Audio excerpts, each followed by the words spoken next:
Salut à toi, j'espère que tu vas bien. Si t'as pris la décision de changer ta vie, de faire des efforts pour atteindre tes objectifs, pour changer tes habitudes, pour accomplir tes rêves, eh bien tu vas devoir traverser une grosse difficulté car tu vas devoir faire face aux haters, aux critiques, aux jugements des autres. Alors dans cette vidéo, j'ai envie de te partager 3 manières de faire face aux critiques, de répondre aux critiques, de passer au-delà du jugement des autres et de pouvoir continuer ses projets sans trop se soucier de ce que les autres pensent de nous. Moi quand j'ai commencé YouTube, quand j'étais au collège, j'avais déjà des gens qui venaient critiquer, qui comprenaient pas ce que je faisais et qui essayaient de faire un peu des blagues sur mes vidéos. Mais j'ai quand même continué mes vidéos et là j'ai fait face à des haters qui étaient des gens que je ne connaissais pas, qui ne me connaissaient pas, des inconnus qui venaient juger moi, qui venaient m'insulter, qui venaient essayer de me démotiver sur ce que je faisais. Mais voilà, je leur ai jamais donné l'opportunité d'avoir raison.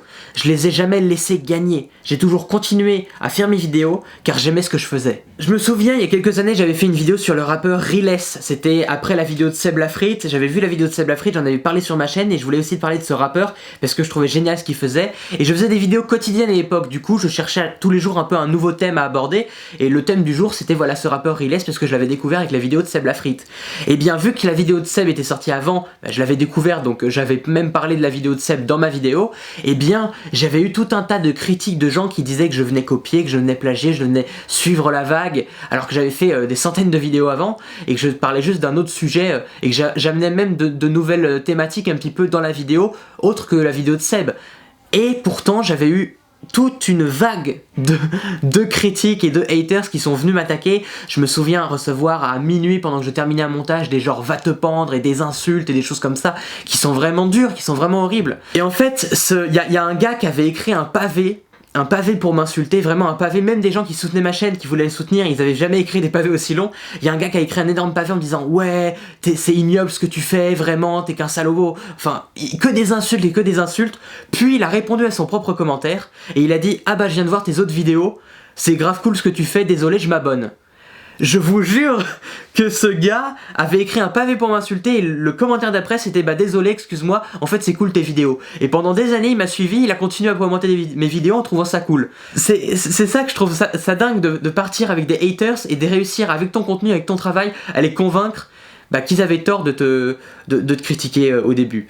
Et je trouve ça assez dingue comme histoire parce que ça montre vraiment que parfois tes haters font partie des gens qui te donnent le plus d'attention et il faut comprendre quelque chose, c'est que si tu prends cette décision de changer ta vie, si tu prends cette décision de faire des efforts hors du commun pour avoir des résultats exceptionnels, parce que si tu veux avoir les résultats que la plupart des gens n'ont pas, tu dois faire les efforts que la plupart des gens ne font pas. Et si tu fais ces efforts-là, si tu fais ce choix-là de faire ces efforts, de changer ta vie, de changer tes habitudes, forcément, un jour ou l'autre, tu vas faire face à des critiques. Tout le temps. C'est sûr à 100% que tu feras face à des critiques. Et c'est pas forcément des haters, ça peut être tes amis qui vont pas comprendre ce que tu fais, qui vont croire que tu vas te foirer, et qui pour essayer un petit peu de te convaincre de pas te tromper, vont te dire non, fais pas ça mec, prends pas ce risque-là. Il faut comprendre quelque chose en fait, que quand tu fais une course, quand tu fais la course et que t'es derrière tout le monde, personne te calcule. Personne fait attention à toi. Tout le monde te laisse dans ton coin. Mais si tu commences à tracer et à dépasser les gens, et bien là, ils vont commencer à te remarquer. Ils vont commencer à jalouser ta position. Ils vont commencer à se dire, mais pourquoi lui, il est là-bas? Ils vont pas comprendre. Moi, par exemple, quand j'ai commencé à me lever tôt, à me lancer ce défi, eh bien, j'ai plein de gens qui n'ont pas compris pourquoi je faisais ça, qui se sont dit que j'allais pas avoir de sommeil, que j'allais pas dormir, que j'allais avoir une mauvaise santé. Et là, actuellement, je continue à me lever tôt, je dors très bien, même mieux qu'avant, et pour le moment, tout se passe comme sur des roulettes. Donc je suis content, c'est presque devenu un jeu de leur montrer qu'ils s'étaient trompés et que j'avais raison de suivre mes rêves, de suivre mes objectifs et de changer ma vie. Il faut que combattre les haters, ça devienne un petit peu un jeu, tu vois. Au début, c'est toujours compliqué, c'est toujours difficile parce que tu vas un peu intérioriser. Tu vas prendre les critiques un peu contre toi, pour toi, comme si on t'attaquait personnellement. Surtout en plus quand tu lis des critiques, des commentaires, tu les lis, du coup tu les lis dans ta tête. Et t'as pas l'impression que c'est quelqu'un d'autre qui parle, qui donne son avis et genre tu t'en fous. T'as l'impression que c'est toi-même qui te parle à toi-même en disant tu mérites pas ce que t'as.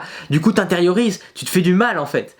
Et il faut en fait avoir une voix dans sa tête qui vient te dire non, là Théo, tu t'es en train de te détruire le moral. Avoir du recul, moi des fois quand je suis pas très bien, que j'ai pas trop le moral, je suis un peu fatigué, eh bien je commence à me dire ouah, je suis fatigué, je suis pas bien, est-ce que je vais réussir mes objectifs, est-ce que les gens m'aiment bien, est-ce que toutes ces choses-là que je me pose plein de questions, et ensuite j'ai une voix dans ma tête qui vient me dire bon là Théo, tu forces. En vrai, tu forces, tu sais très bien que tout va bien se passer, que tu stresses un peu pour rien et que tu te poses trop de questions, tu sais très bien. Donc arrête un peu de te faire autant de mal. Et je pense que c'est important d'arriver à séparer ça dans sa tête, d'avoir un peu de recul et de se dire des fois que on se force aussi à aller mal. On se force à avoir un peu des mental breakdowns, on se force un petit peu à se détruire le moral alors qu'en réalité, on s'est toujours sorti de nos merdes, on s'est toujours sorti des mauvaises situations.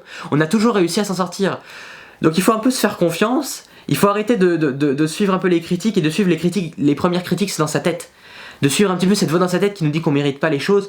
Il faut se dire à un moment que voilà, des fois on se pousse nous-mêmes, notre cerveau, des fois il nous pousse nous-mêmes à nous détruire un peu le moral. Et il faut comprendre ça et se dire ouais non, cette fois-ci je vais pas me détruire le moral, je vais aller dormir, je suis juste un peu fatigué et voilà, ça ira mieux demain. Donc voilà, la première étape pour faire face aux critiques, je pense, c'est de réussir à prendre du recul un peu là-dessus, notamment dans sa tête, de pas toujours tout prendre au premier degré, tout prendre contre soi, et de se dire voilà, les critiques elles sont toujours là, et c'est pas ça qui doit t'empêcher de réussir. En fait, dis-toi que quand tu reçois des critiques, c'est que t'avances, c'est que tu fais des choses que les gens ne font pas. Les gens ils commencent à te jalouser. Les gens qui viennent te critiquer parce que tu fais tel ou tel effort ou que tu réussis des choses ou que tu changes tes habitudes, c'est qu'au fond d'eux, eux aussi ils aimeraient bien avoir le courage de changer. Alors montre-leur que t'as raison et peut-être que même ça va les inciter à changer eux aussi. Ensuite, deuxième manière de faire face aux critiques, c'est tout simplement de pas trop parler de tes projets au début. Quand tu te lances dans une nouvelle habitude, dans un nouveau projet, garde-le pour toi. On fait souvent cette erreur et c'est ça qui nous empêche un petit peu de réussir au début et de bien se lancer dans nos projets et d'être assez motivé. On fait cette erreur de parler à tout le monde de ce qu'on va faire. Et j'ai souvent fait ça quand j'avais des projets, je disais à tous mes potes, à tous les gens autour de moi, ouais je vais faire ça, je lance ça dans un mois, je vais me lancer là-dedans, et forcément tout le monde va te critiquer parce que les gens sont pas habitués, les gens connaissent pas, et du coup les gens vont te critiquer. Parce que c'est la manière la plus simple, c'est de critiquer, parce que les gens n'ont pas le courage de faire ça, donc ils vont te critiquer. Et du coup, si avant même de commencer ton projet, tu laisses les gens te critiquer, bah t'es foutu quoi, tu vas jamais réussir à être motivé dès le début. Alors que c'est là où ça te demande le plus de motivation. Donc ne parle pas de tes projets, garde tout ça secret, garde ça pour toi au début. Moi quand je me suis mis à me lever plus tôt, j'ai parlé à personne, j'ai juste mis sur Instagram ma tête le matin et peu à peu mes potes au bout d'une semaine ou 2 semaines ils se sont dit tiens mais c'est quoi ce nouveau truc de se lever tôt là. Et j'ai commencé un petit peu après à leur expliquer, me dire voilà je me mets à me lever tôt, c'est un nouveau défi quoi.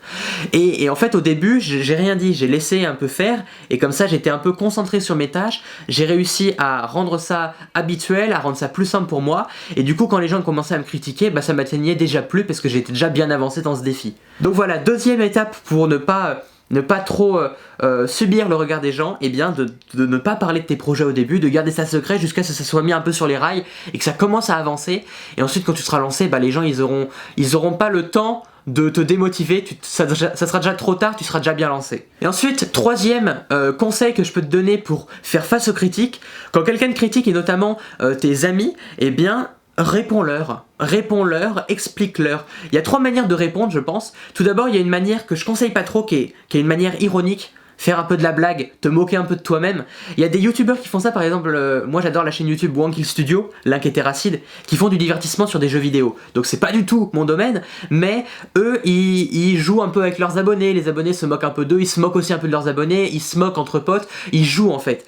Et en fait ça marche, de jouer un peu l'ironie, le second degré, ça marche quand tu n'es pas blessé par les critiques, quand t'as tellement été habitué à ça ou que ça tu les prends pas au sérieux et que tu prends pas ça au premier degré, voilà, tu ne subis pas les critiques et que t'es totalement en dehors de ça, là tu peux en rire, tu peux jouer avec ça et tu peux un peu en rigoler. Mais je pense que je te conseillerais pas de faire cette manière-là, de répondre de cette manière avec de l'ironie, avec des blagues, parce que si les critiques au début elles te font du mal, et ça arrivera toujours qu'au début ça te fait toujours du mal les critiques, si tu réponds de manière un peu ironique, tu fais des blagues, bah ça va montrer en fait que t'es pas à l'aise, ça va montrer que t'essayes juste un peu de sortir, de te foutre un peu de toi, mais en fait ça va juste te dévaloriser toi-même, et c'est pas bon du tout en fait, c'est pas bon du tout de répondre comme ça si au début t'es un peu blessé par les critiques, et c'est tout à fait normal d'être blessé au début. Donc il y a 2 autres manières de répondre, soit d'ignorer tout simplement, de t'en foutre, de juste dire par exemple quelqu'un te dit un truc, tu dis ok d'accord, ok, et tu t'en fous, tu réponds pas, tu laisses de côté, tu t'en fous de ce que dit l'autre, ou alors quand il y a un commentaire qui vient t'insulter, tu y réponds même pas. Et sinon la troisième manière de répondre à la critique, que ce soit tes amis ou même des gros haters, tu peux aussi répondre comme ça. C'est une manière très difficile à mettre en place quand même, surtout pour les gros haters qui t'attaquent directement, c'est de répondre gentiment. C'est de répondre de manière totalement calme, logique et gentille, parce que quand quelqu'un vient te gueuler dessus, si tu le réponds calmement, il va arrêter de gueuler. Tu vois, il va arrêter de gueuler. Si tu lui dis « je comprends ton point de vue, ok, je vais te répondre, je vais t'expliquer », et bien tout de suite il va arrêter de gueuler, il va se dire « ah tiens, ok, il m'écoute ». Voilà. Il va se sentir un peu plus en confiance. Il va arrêter de gueuler, il va t'écouter. Et du coup, tu peux très bien répondre... moi, j'ai des haters qui m'ont critiqué parce que je me suis mis à vendre des formations en disant « oui, t'as seulement 18 ans, tu viens donner les leçons aux autres ». Eh bien moi je leur ai écrit un pavé et je leur ai répondu calmement, je leur ai dit pourquoi je me mettais à vendre des formations, qu'est-ce que ça apportait et qu'est-ce que ça pourrait même leur apporter de suivre du développement personnel et d'acheter eux-mêmes des formations, et pas forcément les miennes mais des formations un peu de tout le monde, ça peut leur apporter beaucoup, et du coup j'ai expliqué ça de manière très simple. Et je sais pas s'ils ont vu ça, mais j'ai vu des gens qui avaient liké, j'ai vu leurs commentaires qui avaient plein de likes, et j'ai vu des commentaires du coup qui me critiquaient en disant oui c'est mal ce que tu fais, pourquoi maintenant tu te lances dans un business. J'ai vu des commentaires qui avaient genre 28 likes ou 30 likes.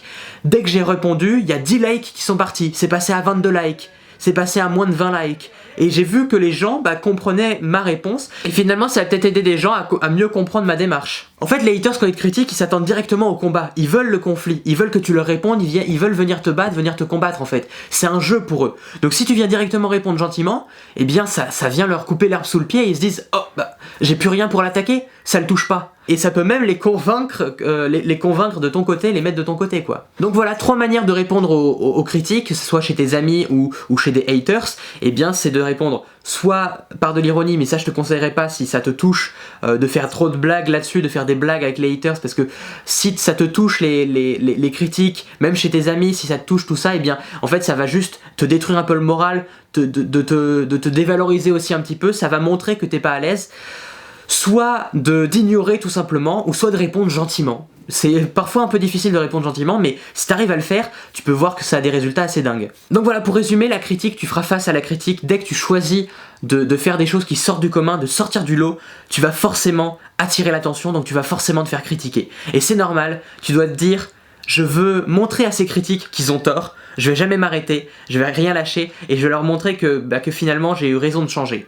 Et c'est, je pense, la meilleure leçon à montrer aux critiques, c'est de réussir. Donc voilà, j'espère que cette vidéo t'a plu. On se retrouve très prochainement pour une nouvelle vidéo. J'essaie de sortir des vidéos de plus en plus souvent sur ma chaîne et aussi sur Instagram. N'hésite pas à me suivre sur Instagram. Si tu veux toi aussi changer tes habitudes, changer ta vie, améliorer ton mode de vie, eh bien n'hésite pas à rejoindre le groupe Facebook, le Breakfast Club.